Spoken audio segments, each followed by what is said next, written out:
Hi guys, welcome to the channel of love and the journey of ascension. We are reading Success Through a Positive Mental Attitude by Napoleon Hill and W. Clement Stone. We are on chapter 4. Will you dare to explore the powers of your mind? You are a mind with a body. Because you are a mind, you possess mystical powers, powers known and unknown. Dare to explore the powers of your mind? Why explore them? When you make the discoveries that are awaiting you, they can bring you 1. Physical, mental and moral health, happiness and wealth. 2. Success in your chosen field of endeavour, and even 3. A means to affect, use, control or harmonise with powers known and unknown. And dare to investigate all non-physical forces lying outside the realm of known physical processes, forces which you can use when you learn how to apply them. And this will not be so difficult for you, no more difficult than turning on a television set for the first time. For a little child can tune into his favourite television programme. Now, when he does, he neither knows the construction of the broadcasting station or his receiving set, nor the technology involved. But that's all right, for all the child needs to know is how to turn the right knob or push the right button. You will see in this chapter how you can turn the right knob or push the right button to get what you want from the most effective electrical machine ever conceived. Although this particular machine is the sublime handiwork of divine power, you own it. How is it made? Well, among other things, it is comprised of over 80 trillion electrical cells. Naturally, it has many component parts, and each part is in itself an electrical mechanism. And one part is an electrical marvel, yet it weighs only 50 ounces. Its mechanism consists of over 10 billion cells which generate, receive, record and transmit energy. What is this wonderful machine that you own? Your body. You are and will be the same you, even though you lose an arm, an eye, or other parts of your body. And the electrical marvel? Your brain and your nervous system. It is the mechanism through which your body is controlled and through which your mind functions. And your mind, it too, has parts. One is known as the conscious and the other the subconscious. They synchronize, they work together. Scientists have learned a great deal about the conscious mind, yet it has been less than 100 years since we began to explore the vast unknown territory of the subconscious, even though primitive man has deliberately used the mystical powers of the subconscious from the beginning of man's history. And even today, the Aborigines of Australia and other primitive people do so to a very great extent. Let's start exploring now. Day to day, in every way, I'm getting richer and richer. Let's begin by accompanying Bill McCall of Sydney, Australia, on a journey from failure and defeat to success and achievement.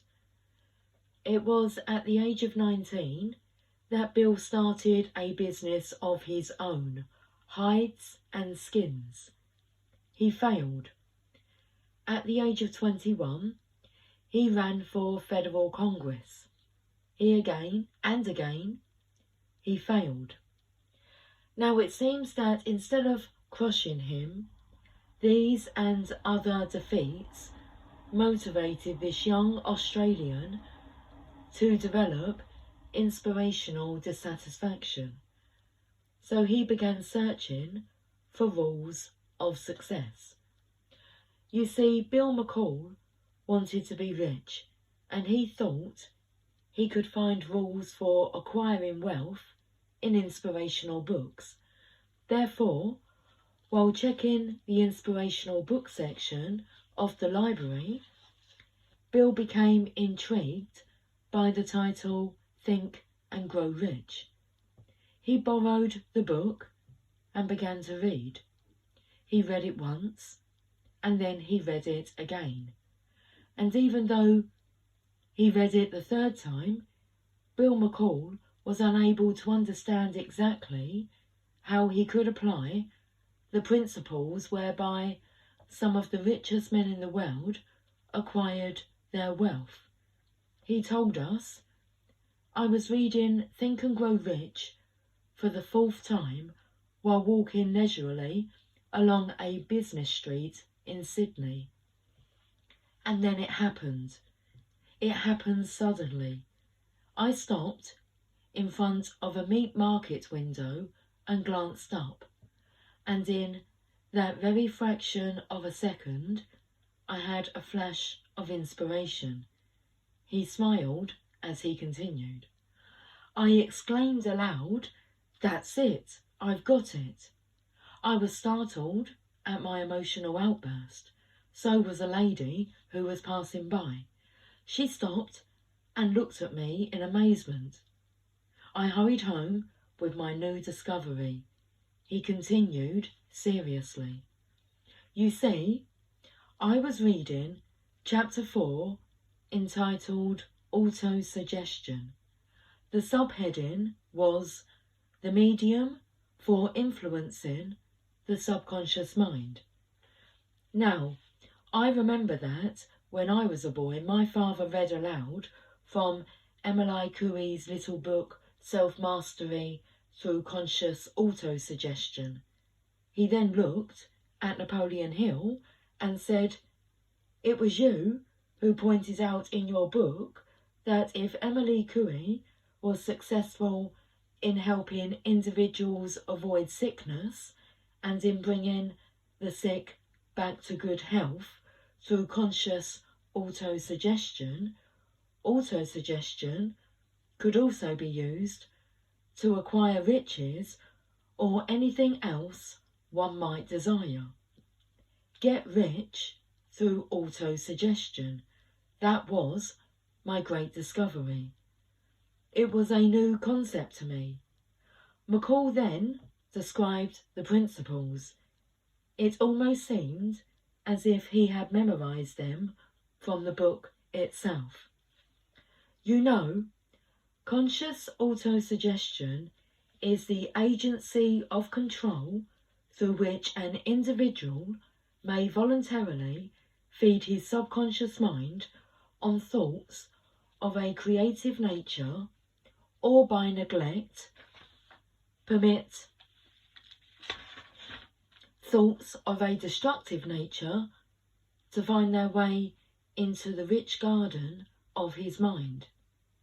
When you read aloud twice daily the written statement of your desire for money with emotion and concentrated attention, and you see and feel yourself already in possession of the money, you communicate the object of your desire directly to your subconscious mind. Through repetition of this procedure, you voluntarily create thought habits which are favourable to your efforts to transmute desire into its monetary equivalent.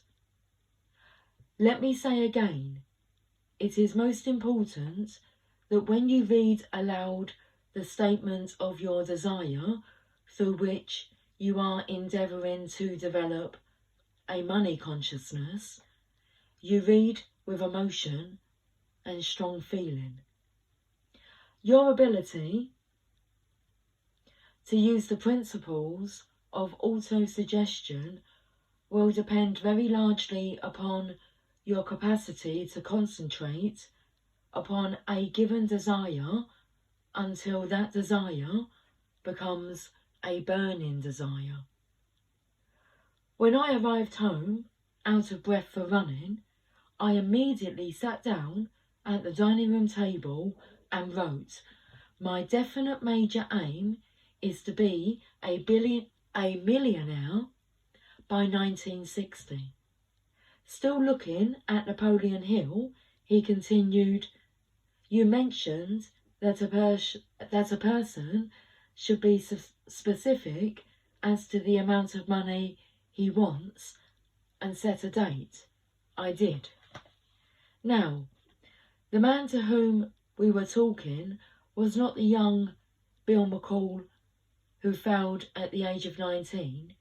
He became known as the Honourable William V. McCall, the youngest man ever to become a member of the Australian Parliament, as the former chairman of the board of directors of the Coca-Cola subsidiary in Sydney, and as the director of 22 family-owned corporations.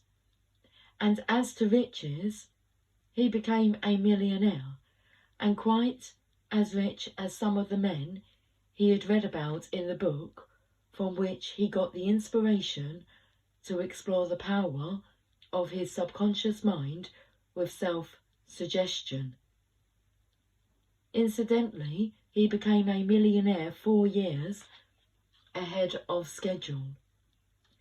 Day by day, in every way, I am getting better and better.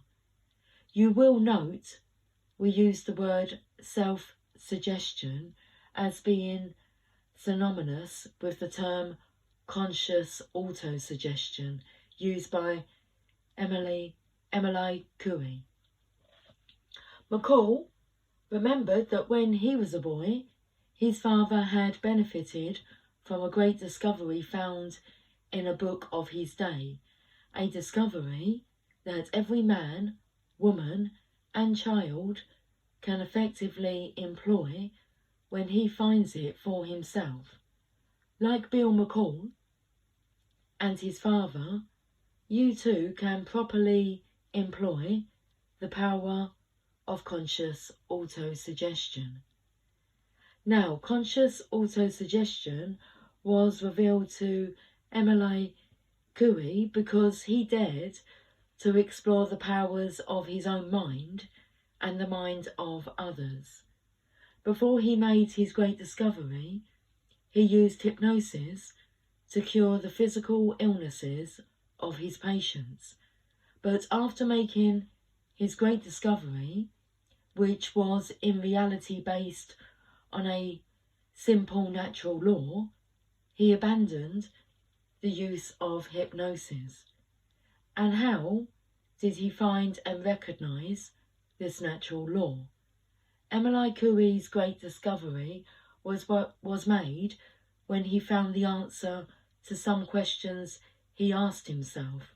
They were: question number 1, is it the suggestion of the doctor, or is it the suggestion in the mind of the patient that effects a cure? Answer: Coué proved conclusively that it was the mind of the patient that subconsciously or consciously made the suggestion to which his own mind and body reacted, without either unconscious autosuggestion or conscious autosuggestion. External suggestions are not effective. Question number 2. If the suggestion of the doctor stimulates internal suggestion of the patient, why can't the patient use helpful, positive suggestions on himself? And why can't he refrain from harmful, negative suggestions? The answer to his second question came quickly. Anyone, even a child, can be taught to develop a positive mental attitude. The method is to repeat positive affirmations such as, day by day, in every way, through the grace of God, I am getting better and better. Throughout success through a positive mental attitude, you will see many self-motivators which you can use for your own self-suggestion. And if by now you don't know how to use self-suggestion, you will before you complete this book. When death's door is about to open, there are over 450,000 children born out of wedlock in the United States each year, and over 1.5 million teenagers enter penal institutions for car thefts and other crimes. These personal tragedies could in many instances be avoided if A, the parents learned how to employ suggestion properly, and B, if their sons and daughters were taught how effectively to use spiritual self-suggestion. Through the proper use of suggestion, these young people could be motivated to develop inviolable moral standards through their own conscious auto-suggestion, and they would know how to neutralise or repel the undesirable suggestions of their associates in an intelligent manner. We shall leave it there, halfway through the chapter. I will talk to you guys soon. Until then, take care, much love. Bye for now.